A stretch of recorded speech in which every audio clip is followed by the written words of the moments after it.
Mario Dumont. Une feuille de route impressionnante. Un curriculum vitae aussi long que le pont de la Confédération.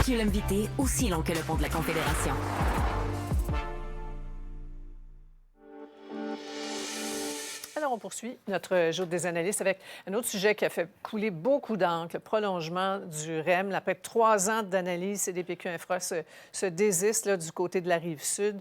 On manque de bras. On a toujours à l'esprit ces nombreuses pannes du segment existant là, qui sont nombreuses.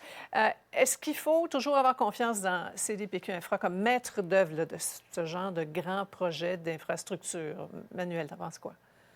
Je pense que tout ce va-et-vient illustre le risque de tout mettre dans la cour de CDPQ Infra.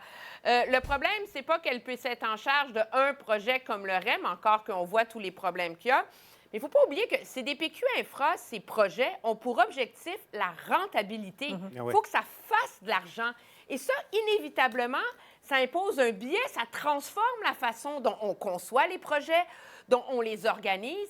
Et c'est là qu'à un moment donné, si on veut que les gens se tournent vers le transport en commun, il faut que le transport en commun devienne un bien public là, auquel on contribue.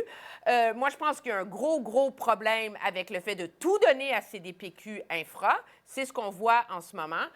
En même temps, on va donner ça à une nouvelle agence. Il n'y en a pas une agence à Montréal qui s'appelle l'Agence de transport métropolitain? Comment elle s'appelle? Il y en a plusieurs. Là. On a perdu le fil. Mais là, c'est la régionale, c'est l'agence régionale. Oui, mais alors, il y en a une agence. Ouais. En même temps, Sophie, le projet de Longueuil, il faut comprendre, c'est un prolongement. Ça joindrait ce qui est déjà en place à Brossard et puis pour ceux qui ne sont pas du coin. Exactement. Ça aurait dû être un naturel. Normalement, c'est à la filiale de la Caisse, parce que c'est un prolongement de son premier segment de réseau. Mais c'est clair que le mandat que le gouvernement Legault a donné à la Caisse à Québec, qui va bien au-delà du REM et qui est, réfléchir au projet le plus structurant à Québec pour les 3 prochaines décennies, fait en sorte que CDPQ Infra est complètement débordé. Là, c'est clair. Et probablement que ce que la mairesse, tu l'avais en entrevue, Mario, mais ce que Longueuil disait, au fond, c'est que c'est probablement une bonne chose parce que la Caisse n'est pas capable de faire face à ça. On va l'entendre, Paul. Justement, on va l'entendre. C'est un soulagement pour elle. On va l'écouter.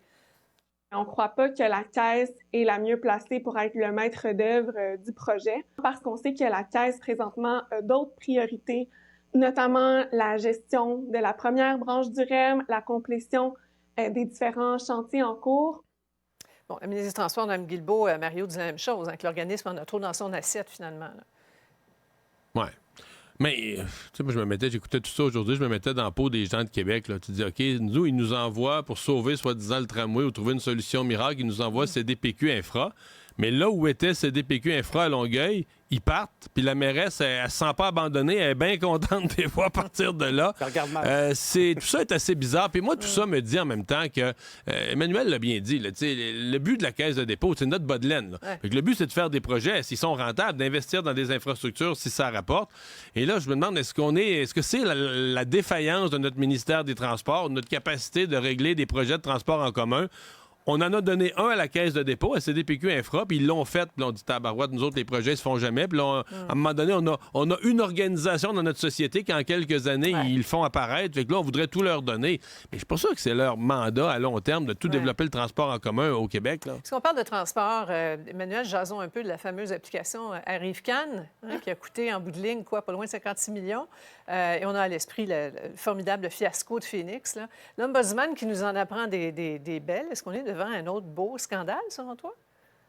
Oui, un scandale, moi, je dirais, dont on ne connaît pas l'ampleur. C'est quand même horrifiant de lire le rapport de l'Ombudsman à l'approvisionnement. Là. Un appel d'offres truqué pour cibler un seul fournisseur.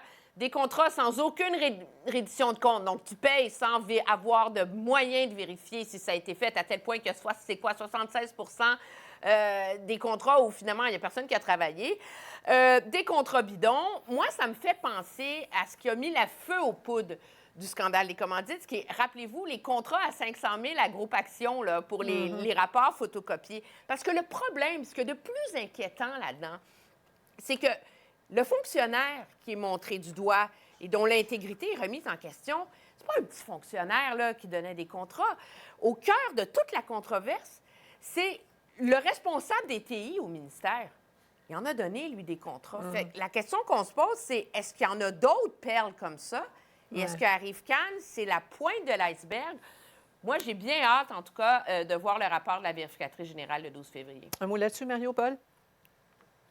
Bien, c'est le scandale, le parallèle avec le scandale des commandites, c'est sûr qu'on l'a tous en tête. Là, les montants d'argent seraient plus petits dans ce qu'on voit aujourd'hui. Là, si on compte les années, peut-être 10 fois plus petits. Ouais. Mais le modus operandi, là, de donner des contrats à des firmes pour du travail qui n'est pas fait, ça y ressemble, hein?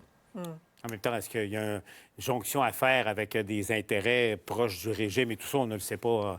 On ne le sait pas du tout. Mais c'est parce que ça s'ajoute à d'autres déraillements du fonctionnement de l'appareil de l'État fédéral au cours des dernières Et pour années. une application, Paul, d'une complexité, je ne sais pas si vous l'avez utilisé, Oh! mais c'était quelque chose. Oh! Bref, passez une très belle soirée. On se retrouve demain.